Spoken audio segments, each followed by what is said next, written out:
नमस्कार दोस्तों। किसी भी स्टेट का एग्जाम देना हो तो वहाँ का जो स्पेशल फीचर होता है, जो उस स्टेट की इकोनॉमी होती है, उस स्टेट की हिस्ट्री होती है, पॉलिटी होती है, ज्योग्राफी होती है, उसको पढ़ना ही पड़ता है। हम चाहे राजस्थान पीसीएस का या यूपी का कोई एग्जाम हो, बिहार का कोई एग्जाम हो, उत्तराखंड का, एमपी का, किसी भी स्टेट का एग्जाम हो, तो वहाँ के जो स्पेशल सवाल बनते हैं उनको पढ़ना ही पड़ता है। इसी को ध्यान में रखते हुए बिहार के जो अगले एग्जाम होने वाले हैं, चाहे 71th बीपीएससी का हो, बिहार एसएससी का हो, या कोई भी बिहार का एग्जाम हो, उसमें बिहार स्पेशल से सवाल आते ही आते हैं। तो उन्हीं को ध्यान में रखते हुए मैंने एक सीरीज शुरू की, जिसके तहत मैं बिहार स्पेशल को पढ़ाना शुरू किया। उसमें सबसे पहले मैं बिहार स्पेशल जब पढ़ाना शुरू किया, तो उसमें पहला जो सेक्शन मैंने सबसे पहले चुना, वो था बिहार हिस्ट्री का। बिहार हिस्ट्री को पढ़ाते हुए मैंने उसमें एंशियंट, मिडवल, मॉडर्न, ये सारा कुछ बता दिया। उसके बाद मैं बिहार के आर्ट एंड कल्चर वाले पोर्शन में आया। जो इम्पोर्टेंट पर्सनालिटी होती है हमारे नेशनल मूवमेंट में, चाहे रही हो, या बिहार के लिए जो फेमस पर्सनालिटी रही हो, बिहार के इतिहास के लिए, उनके विषय में मैंने बताया आपको। उसके बाद बिहार की ज्योग्राफी में मैं आया। ज्योग्राफी को बहुत ही व्यवस्थित तरीके से मैंने, सारी की सारी ज्योग्राफी को मैंने पूरी तरीके से, बिहार की जो ज्योग्राफी होती है उसको कंप्लीट पढ़ाया। उसके बाद मैं आज से जो शुरू कर रहा, और बिहार की ज्योग्राफी पढ़ाते हुए मैंने जो बिहार की इकोनॉमी का स्टैटिक पार्ट होता है ना, वो मैंने एग्रीकल्चर, संसाधन, और जो मिनरल्स वगैरह होते हैं, वो सारा कुछ, वहाँ का जो ट्रांसपोर्टेशन होता है, वो सारी चीजें आपको, जनसंख्या वाला पार्ट, एसटी वाला पार्ट, सब कुछ मैंने बिहार की जो इकोनॉमिक ज्योग्राफी वाला पार्ट होता है सारा कुछ बता दिया। उसके बाद जो इकोनॉमी में पढ़ना होता है वो सिर्फ रह जाता है बिहार का इकोनॉमिक सर्वे। उसके बाद जो बजट होता है वो पढ़ना रह जाता है। बाकी सारा कुछ इकोनॉमी का मैंने वहां पे कवर कर दिया है।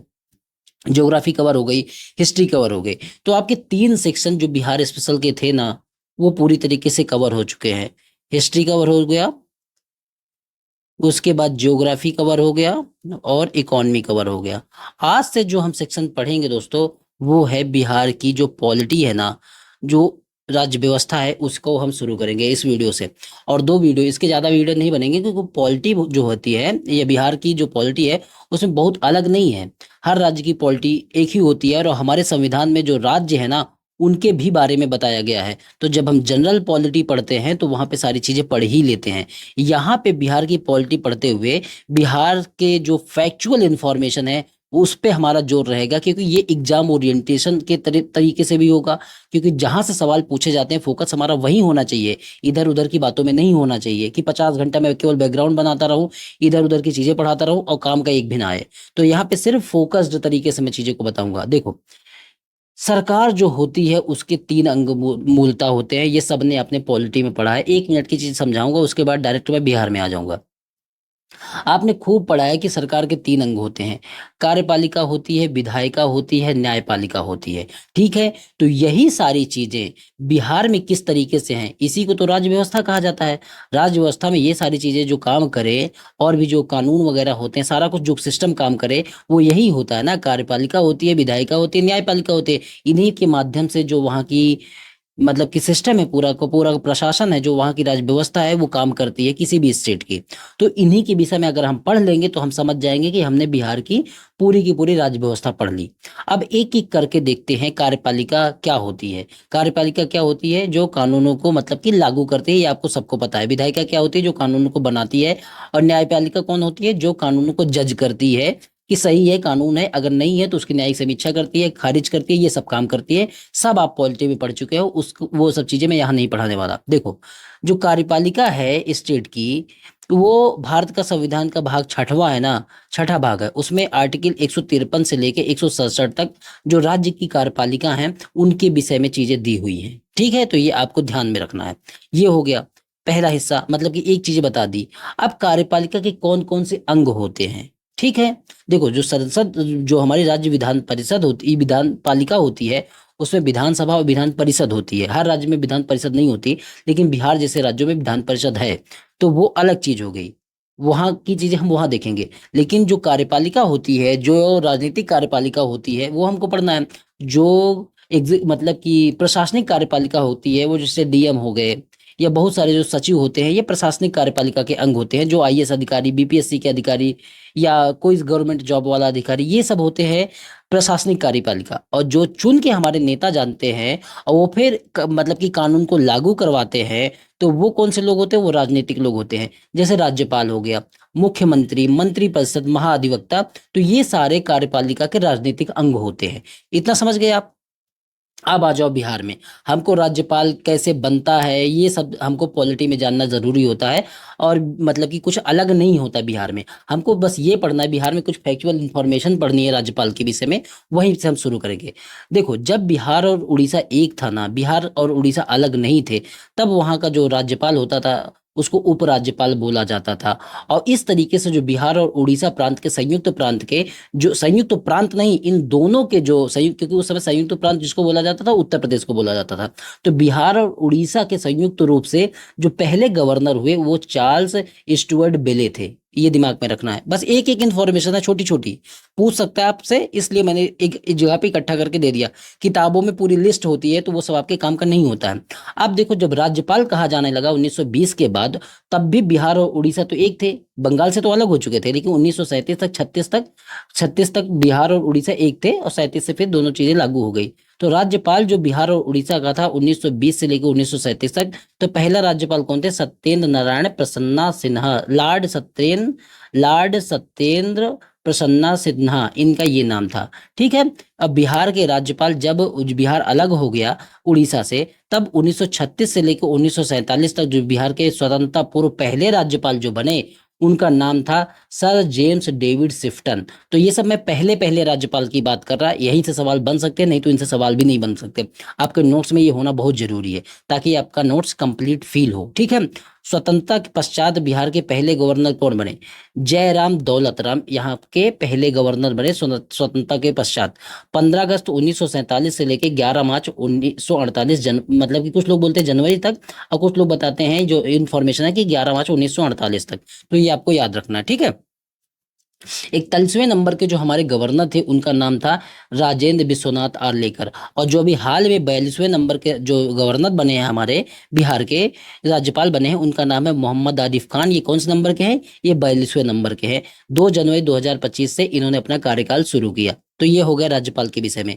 एक छोटी सी इन्फॉर्मेशन है, ये है, और ये बिहार पीसीएस में पुराने सवाल में पूछा भी गया है, कि बिहार के ऐसे राज्यपाल बताओ जो बाद में जाके राष्ट्रपति भी बने। तो ऐसे पहले राज्यपाल है जाकिर हुसैन, और दूसरे राज्यपाल है रामनाथ कोविंद, जो बिहार के राज्यपाल भी रहे, और बाद में जाके ये राष्ट्रपति बनते हैं। ठीक है। तो राज्यपाल वाला हिस्सा हमारा पूरी तरीके से कार्यपालिका का कंप्लीट होता है। दूसरा हिस्सा जो बनता है मुख्यमंत्री का, वो हम देख लेते हैं।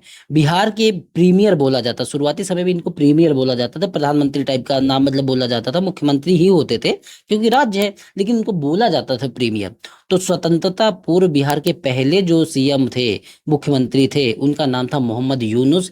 ये 1 अप्रैल 1937 से 19 जुलाई 1937 तक ये थे। लेकिन जैसे ही 2 महीने तक मुश्किल से रहे होंगे, 2-3 महीने, उसके बाद जो सेकंड वर्ल्ड वार हो जाती है, और उसमें मुस्लिम लीग का कॉन्फ्लिक्ट होने लगता है, तो कांग्रेस समर्थन वापस ले लेती है। बाद में जाके सीएम कौन बनते हैं? इस्तीफा दे देते हैं ये। तो बाद में जाके मतलब कि इस्तीफा देने के बाद श्री कृष्ण सिंह प्रीमियर बन जाते हैं। और ये क्या, कहाँ से? 20/7/1937 से 19 जुलाई को ये इस्तीफा देते हैं। उसके बाद ये 20 तारीख को ये बन जाते हैं, और 1939 तक रहते हैं। आपसे ये पूछा जाए कि पहला आदमी जो शपथ लेने वाले थे और बिहार के सीएम बने, तो वो मोहम्मद यूनुस है। और अगर मोहम्मद यूनुस ऑप्शन नहीं रहता तो आप श्री कृष्ण को मारेंगे, क्योंकि कुछ दिन तक तो ये मोहम्मद जो यूनुस थे, ये बिहार के प्रीमियर तो रहे ही हैं। ठीक है। अब स्वतंत्रता के पश्चात बिहार के पहले मुख्यमंत्री कौन बनते हैं? तो तब आप बताओगे कि स्वतंत्रता के पश्चात बिहार के जो पहले मुख्यमंत्री बनते हैं, श्री कृष्ण सिंह बनते हैं 1952 से लेकर 1961 तक। सबसे ज्यादा दिन तक ये रहते हैं, टोटल टाइम पीरियड इनका रहता है 17 वर्ष 52 महीने। लेकिन हाल में नीतीश कुमार जी ने इनको भी पीछे छोड़ दिया है बहुत ज्यादा टाइम तक। Longest serving CM of Bihar हो गए हैं कौन? नीतीश कुमार। सर्वाधिक बार मुख्यमंत्री पद की शपथ ली इन्होंने, कितनी बार ली? 9 बार। तो आपसे ये सवाल पूछ सकता है कि सर्वाधिक बार किसने मुख्यमंत्री पद की शपथ ली बिहार में? तो नीतीश कुमार जी ने ही ली। कितनी बार ली? 9 बार ली। तो मुख्यमंत्री के विषय में ये थोड़ी सी इन्फॉर्मेशन थी। और कुछ बैकग्राउंड में कुछ और इन्फॉर्मेशन है मुख्यमंत्री के विषय में। पहली महिला मुख्यमंत्री बिहार की कौन है? श्रीमती राबड़ी देवी। प्रथम दलित मुख्यमंत्री कौन है? तो भोलानाथ पासवान शास्त्री जी हैं। प्रथम मुस्लिम मुख्यमंत्री कौन है? अब्दुल गफूर है 1973 के बाद। ये स्वतंत्रता के पहले की बात नहीं कर रहा, स्वतंत्रता के पहले तो मोहम्मद यूनुस आ जाएंगे, लेकिन अब्दुल गफूर ये स्वतंत्रता के बाद प्रथम मुस्लिम मुख्यमंत्री थे, तो अब्दुल गफूर 1973 में बने थे। सबसे कम अवधि वाले मुख्यमंत्री कौन है, तो सतीश प्रसाद। सबसे ज्यादा नीतीश कुमार, सबसे कम सतीश प्रसाद, ये केवल 7 दिन रहे हैं। 28 जनवरी 1968 में और मतलब बने, और 1 फरवरी को इनको इस्तीफा देना पड़ा, तो 7 दिन तक ही ये मुख्यमंत्री रहे हैं। तो आपको मुख्यमंत्री वाली सारी चीजें आपको स्पष्ट हो गई।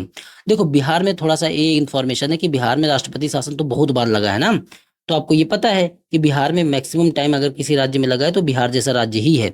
बिहार में पहली बार जो राष्ट्रपति शासन लगा, जो प्रेसिडेंट रूल लगा, वो कब लगा, जून 1968 में लगा, और ये फरवरी 1969 तक चला। कुल 8 बार बिहार में राष्ट्रपति शासन अब तक लग चुके हैं। प्रथम राष्ट्रपति शासन किसके समय में लगा, जब राज्यपाल कौन थे, क्योंकि राज्यपाल ही संतुष्टि देता है प्रेसिडेंट को, तभी जाके राष्ट्रपति शासन लगता है। तो उस समय पहले राज्यपाल कौन थे जिनके समय में राष्ट्रपति शासन लगा, तो नित्यानंद कानूनगो थे। और जब ये लगा तो उस समय मुख्यमंत्री कौन थे, पहले राष्ट्रपति शासन के दौरान भोलानाथ शास्त्री थे। अंतिम बार कब लगा, 2005 में, तब सीएम राबड़ी देवी थी, और जो गवर्नर थे उनका नाम था बूटा सिंह। तो ये इन्फॉर्मेशन सारी हमारे सीएम और वो गवर्नर और जो राष्ट्रपति शासन है यहाँ तक की कंप्लीट हो जाती है। कार्यपालिका का हिस्सा हमारा कंप्लीट हो जाता है। जो महाधिवक्ता होते हैं, एडवोकेट जनरल होते हैं, उनके विषय में ज्यादा कुछ नहीं पूछा जाता। वो पूछा जाता है कि लेटेस्ट या अभी के महाधिवक्ता कौन है, तो उनकी पूरी लिस्ट मैं करंट अफेयर की क्लास में डाल दूंगा। ठीक है, उससे मतलब नहीं है, ये नोट्स आपका अलग होना चाहिए, मिक्स नहीं करना है। करंट अफेयर को करंट अफेयर की जगह रहने दो, क्योंकि बार बार इस तरह करोगे तो आपका नोट्स खराब हो जाएगा। और जिसका नोट्स प्रीलिम का बिहार के लिए अच्छा है ना, वही एग्जाम क्लियर कर पाएगा, क्योंकि ये रिवीजन का मामला है और किसी तरीके का आपका कॉन्सेप्ट वगैरह का मामला नहीं है। ठीक है, जितनी बार रिवीजन करोगे, जितनी बार आपके सामने चीजें आएंगी, उतनी बार होगा। और बदलना पड़ा बार बार नोट्स तो आप इसी में कंफ्यूज रहोगे। ठीक है, अब देखो विधायिका पे आ जाते हैं। विधायिका जो मिलके बनी होती है वो विधानसभा और विधान परिषद और राज्यपाल तीनों से मिलके बनी होती है। जिस राज्य में विधान परिषद नहीं होती वहां राज्यपाल और विधानसभा से मिलके बनी होती है, और जिस राज्य में विधान परिषद होती है उसमें इन तीनों से मिलके बनी होती है। राज्यपाल इन दोनों का हिस्सा नहीं होता है हमारी विधायिका का, लेकिन तीनों से मिलके बनी होती है। जैसे संसद बनी होती है हमारी राष्ट्रपति, और राज्यसभा और लोकसभा से मिलके बनी होती है। अब विधानसभा और विधान परिषद की हम इंफॉर्मेशन बिहार के संदर्भ में लेंगे। देखो बिहार की विधानसभा जो है उसमें टोटल सीटें कितनी है, 243 सीटें हैं। जो शेड्यूल कास्ट हैं या जो मतलब कि अनुसूचित जातियां हैं उनके लिए 38 सीटें आरक्षित है, और जो अनुसूचित जनजातियां हैं उनके लिए 2 सीटें आरक्षित है। प्रथम विधानसभा अध्यक्ष कौन थे, रामदयालु सिंह थे। प्रथम महिला विधानसभा अध्यक्ष कौन थी, राजश्री सरेश दास। वर्तमान विधानसभा अध्यक्ष, ये मैंने क्यों छोड़ दिया, इसीलिए कि आपका नोट्स खराब ना हो। ये इंफॉर्मेशन मैं एक लिस्ट के रूप में दूंगा जो आप अलग से रखे रहना, क्योंकि आप यहाँ पे क्यों लिखोगे, आप नोट्स कर, आपको आज आप एग्जाम दे दो, बाई चांस अगर नहीं निकलता है तो फिर आप बार बार इसी नोट्स को गंदा करते रहोगे। जितना अच्छा नोट्स रहेगा उतनी अच्छा आपको कॉन्फिडेंस आएगा, और आपका बार बार रिवीजन करने में अच्छा भी लगेगा। ठीक है, तो ये आप ध्यान रखना, इसलिए मैंने यहाँ पे नहीं लिखा, नहीं तो मैं यहाँ पे लिख सकता था, ऐसा कुछ नहीं, 1 मिनट की इन्फॉर्मेशन थी, लेकिन उसको मैं अलग एक पेज में बना के पीडीएफ के रूप में दे दूंगा, चुपचाप याद कर लेना उसको, जो भी करंट से रिलेटेड इन्फॉर्मेशन है। तो अब विधानसभा के विषय में आपने जान लिया, विधान परिषद के विषय में जान लो। आर्टिकल 169 में विधान परिषद का जिक्र है, और इसमें यह बताया गया है कि बिहार की जो विधान मतलब कि विधायिका होगी वो द्विसदनीय विधायिका होगी। टोटल विधान परिषद की जो सीटें हैं बिहार में कितनी है, 75, और विधानसभा की कितनी है, 243। तो ये दोनों सीटें याद रखनी है आपको। विधानसभा जो होती है ये एक स्थायी सदन है, इसका विघटन नहीं होता है। हर 2 वर्ष पश्चात इसके 1/3 जो सदस्य होते हैं वो हट जाते हैं, लेकिन ये जो सदन है ये स्थायी है, इसका विघटन नहीं होता है। और इसकी जो सदन की अब जो सदस्य होते हैं ना, इनकी अवधि 6 वर्ष की होती है। कोई भी सदस्य 6 वर्ष के लिए ही बनेगा, उससे ज्यादा मतलब कि बार बार बन सकता है, लेकिन जो एक बार बनता है वो 6 वर्ष के लिए ही होता है। और हर दूसरे ईयर में 1/3 जो सदस्य होते हैं वो रिटायर हो जाते हैं, विघटन इसका नहीं होता है। ठीक है, अब देखो इसके सदस्य चुने कैसे जाते हैं। इसके सदस्य जो है, जो पूरे टोटल सदस्य मान लो तो 1/3 जो सदस्य होते हैं ये विधानसभा के जो मेंबर होते हैं उनके द्वारा चुने जाते हैं।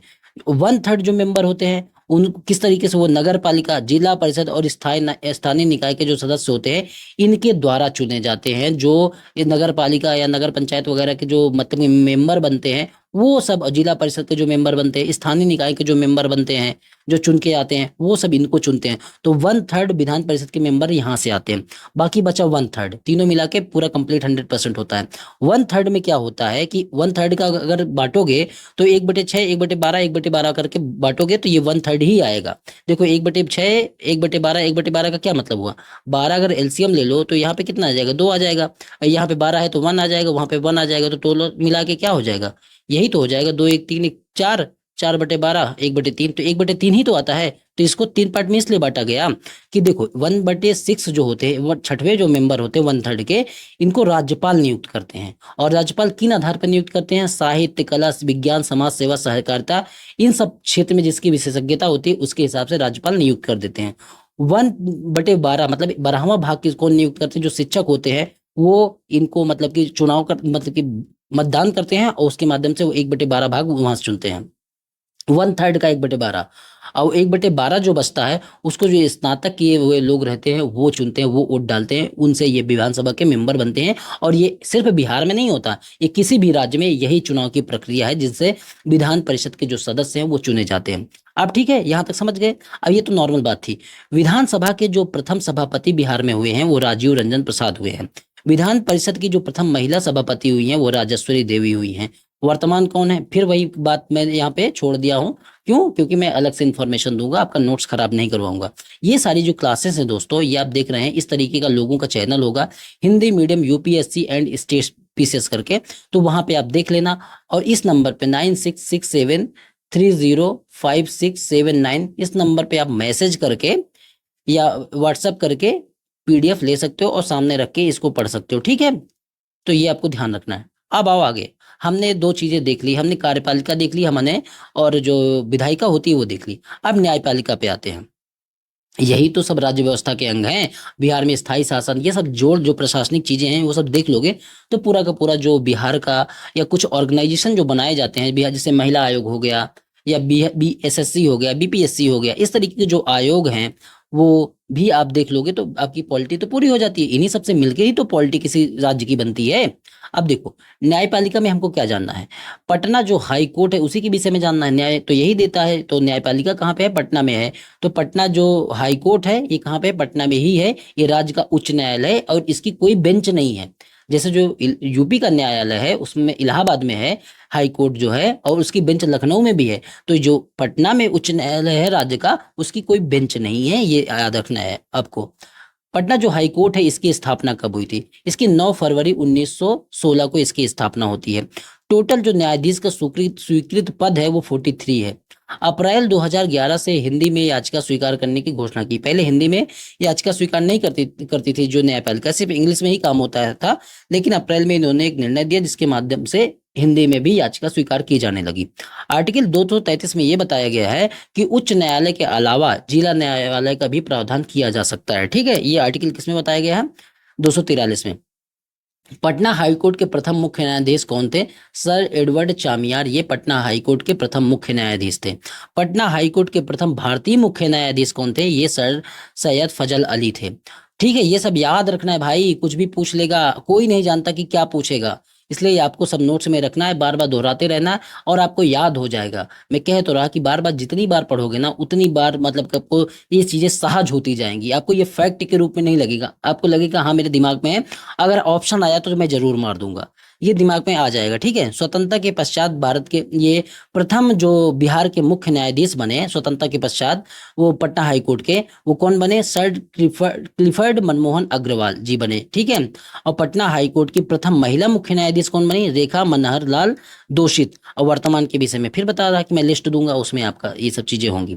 तो ये पूरा का पूरा ध्यान रखना है आपको, ठीक है। आपका स्टैटिक पोर्शन जो बिहार का जो स्पेशल है उसका स्टैटिक पोर्शन ही तो करा रहा पहले, मैं करंट भी कराऊंगा, पहले ये वाला तो समझ लो। देखो अब राज्य के स्तर पर जो बड़ी बड़ी चीजें होती हैं, जो विधायिका हो गई, कार्यपालिका हो गई, न्यायपालिका हो गई, वो तो हमने समझ लिया। अब पूरे के पूरे बिहार को ना अब किस तरीके से बांट के जो प्रशासन चलाया जाता है वो भी तो समझना है। कि प्रमंडल में किस तरीके से बांटा गया, फिर जिले में किस तरीके से बांटा जाता है, उसके बाद अनुमंडल में, ब्लॉक में, फिर ग्राम पंचायत में, फिर ग्राम में, इस तरीके से बांटा जाता है ना। तो इस सबको भी समझ के तभी तो आप समझ पाओगे कि भाई बिहार का पूरी तरीके से प्रशासन कहाँ से चलता है, कैसे चलता है, कौन गवर्न करता है। तो ये भी आपको जानना है, यही पॉलिटी का पार्ट होता है। तो देखो बिहार का जो प्रशासनिक विभाजन है ना, ये 5 स्तरीय है। 5 स्तरीय कहने का क्या मतलब है, किस तरीके से बिहार को बांटा गया है प्रशासनिक दृष्टिकोण से। तो देखो एक हिस्सा इसका सचिवालय होता है, वो बाद में बताता हूँ क्यों होता है वो। देखो 5 स्तरीय, जैसे बिहार एक राज्य है, ये मैं आपको बता चुका हूँ, लेकिन बिहार एक राज्य है। अब प्रशासनिक दृष्टिकोण से भाई कि बिहार में प्रशासन कैसे चलाया जाए, उसको पहले बांटा गया 9 भाग में। जो 9 भाग में बांटा गया तो उसको बोल दिया गया ये प्रमंडल है, प्रशासन प्रमंडल है, डिवीजन एडमिनिस्ट्रेशन है, कि मतलब कि यहाँ से इसको 9 भाग में बांटा गया। और ऐसे करके हर प्रमंडल के हिसाब से हम जो करेंगे, मतलब इसका एक हेड बनाएंगे और वो पूरे प्रमंडल की चीजें देखेगा। उसके अंतर्गत फिर और जिले होंगे, जिलों के अंदर बहुत सारे अनुमंडल होंगे, अनुमंडल के अंदर बहुत सारे ब्लॉक होंगे, ब्लॉक के अंदर बहुत सारे मतलब कि ग्राम पंचायतें होंगे, और ग्राम पंचायतों के अंतर्गत गांव होंगे। इस तरीके से पूरी पूरी संरचना चलती है। तो 9 जो है इसके डिवीजन है। जिला कितना है बिहार में, इसके बाद जिले स्तर पर प्रशासन आता है, तो टोटल 38 जिलों में बांटा गया। फिर यही 38 जिलों को सब डिवीजन में जब बांटा गया, जिसको अनुमंडल बोलते हैं, 101 में बांटा गया। अनुमंडल में 101, जो अनुमंडल का मतलब जो तहसील लेवल की चीजें हैं। और फिर प्रखंड लेवल पे बांटा गया। जो ब्लॉक होते हैं ना, इनको बोलते हैं प्रखंड। तो इस हिसाब से 534 जो ब्लॉक में बांटा गया बिहार को। और जो 534 ब्लॉक है ना, जो इन्हीं ब्लॉक के स्तर पे जो काम करती है उसको बोलते हैं पंचायत समितियां। उसके बाद जो पंचायत समितियां होती हैं, उसके बाद जो और छोटा लेवल आता है उसको बोलते हैं ग्राम प्रशासन। तो ग्राम प्रशासन के लेवल पे जहाँ ग्राम पंचायतें होती हैं, 8,463 ग्राम पंचायतें बिहार में हैं। और उसके बाद टोटल गांव कितने हैं बिहार में, विलेज, तो 39,073 गांव हैं। इस तरीके से बिहार का प्रशासन या प्रशासनिक दृष्टिकोण से इस तरीके से पूरे बिहार को बांटा गया है। अब अच्छा, इन सबको कौन हेड करता है, जिले को? ये ऊपर वाला हिस्सा देखेगा आप, जो यहाँ का कमिश्नर होगा, जो मतलब कि डिविजनल जो कमिश्नर होगा वो यहाँ का देखेगा, जिले का डीएम हो जाएगा, इसी तरह अनुमंडल का हेड हो जाएगा। अब इन सब के ऊपर कौन होता है, इन सब के ऊपर होता है जो वहाँ का मुख्य सचिव होता है, जो सचिवालय का हेड बना होता है। एक संरचना बनाई जाती है सचिवालय, या राज्य प्रशासन का नियंत्रक एवं केंद्र बिंदु होता है। मेन यही होता है, ये सबको देखता है। अब इसके ऊपर भी राजनीतिक कार्यपालिका आ जाती है। यही तो बता रहा था कि ये जो होती है प्रशासनिक कार्यपालिका है, और इसके ऊपर कौन होती है, वो राजनीतिक कार्यपालिका होती है। इसके जो सरकार वाले हिस्से हैं, जो जनता चुनती है, वो राजनीतिक कार्यपालिका हो जाएंगे। लेकिन इसके जो आप मतलब एग्जाम दे के जो बनते हो, वो जो होते हैं वो मतलब कि स्थायी कार्यपालिका के हिस्से होते हैं। और उनको बोला जाता है कि ये प्रशासनिक कार्यपालिका है। जो अस्थायी कार्यपालिका, जो राजनीतिक कार्यपालिका होती है, जो मतलब कि लोगों द्वारा चुन के जाती है। समझ गए आप? तो ये जो सचिवालय होता है, राज्य प्रशासन का नियंत्रक एवं केंद्र बिंदु होता है। 1912 से इसने कार्य करना प्रारंभ किया, और इसका प्रधान कौन होता है, मुख्य सचिव होता है। और यही पूरे के पूरे जो प्रशासनिक विभाजन है, इनको हेड करता है। प्रमंडलों के जो कमिश्नर होते हैं, इनकी मीटिंग बुलाता है और इनको गाइड करता है। फिर ये लोग क्या करते हैं, जिले में के जो डीएम होते हैं उनको बुलाते हैं, उनसे पूरा हिसाब किताब लिखते हैं। जिला वाला अपने नीचे, ये अपने नीचे, इस तरीके से पूरे बिहार का प्रशासन चलता है। और फिर ये क्या करता है, सचिवालय का जो हेड मुख्य सचिव होता है, ये सीएम को, अपने हेड को पूरी चीजें बताता है। फिर सीएम गवर्नर को बताता है। इस तरीके से पूरा बिहार का जो प्रशासनिक ढांचा है, इस तरीके से काम करता है। टोटल डिवीजन कितने बताए मैंने, 9 डिवीजन बताए। और इसका हेड कौन होता है, डिविजनल कमिश्नर, जिसको प्रमंडल आयुक्त बोलते हैं। ठीक है, तो ये वीडियो 24 मिनट का हो चुका है। अगले इस वीडियो में इतना ही रखता हूं, और एक और वीडियो बनेगा जिसमें आपका मतलब कि कम से कम वो 35-40 मिनट का बन जाएगा, जिसमें आपका जो बिहार का ये वाला हिस्सा है पॉलिटी वाला, वो पूरा का पूरा कंप्लीट हो जाएगा। जिला प्रशासन, स्थायी स्वशासन और बहुत सारी चीजें मुझे नोट्स के रूप में कंप्लीट करनी है, इसलिए मैं इसमें नहीं करा रहा, नहीं तो मैं इसी में करा देता।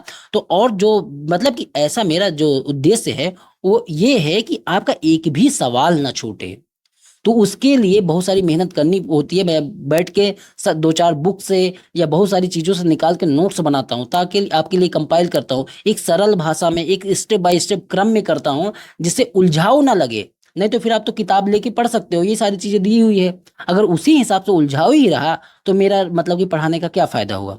तो इस वीडियो में इतनी ही चीज़ें रखता हूँ। बाकी जो पॉलिटी होगी अगले वीडियो में कवर हो जाएगी। और जिस तरीके से फिर मतलब कवर होने के बाद हमारा जो हिस्ट्री कवर हो जाएगी, हिस्ट्री कवर हो चुकी है, जियोग्राफी, इकोनॉमी, और पॉलिटी तो बिहार का, अभी उसके बाद जो वन लाइनर कुछ सवाल होते हैं जिसको मिसलेनियस या विविध कह देते हैं, उसको भी हम कवर कर लेंगे। तो बिहार का हमारा जो स्टैटिक पोर्शन है पूरी तरीके से कवर हो जाएगा।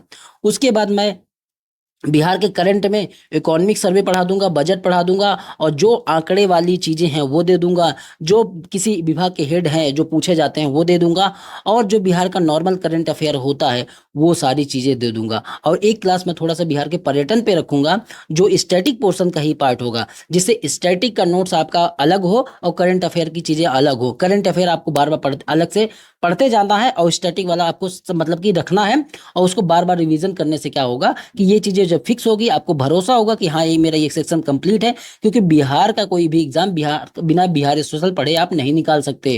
तो उसको स्पष्ट तरीके से नोट्स बनाओ, इसकी पीडीएफ लो और अपनी तैयारी को कंप्लीट करो। ठीक है, तो चलो इस वीडियो में इतना ही, मिलते हैं अगले वीडियो में। धन्यवाद।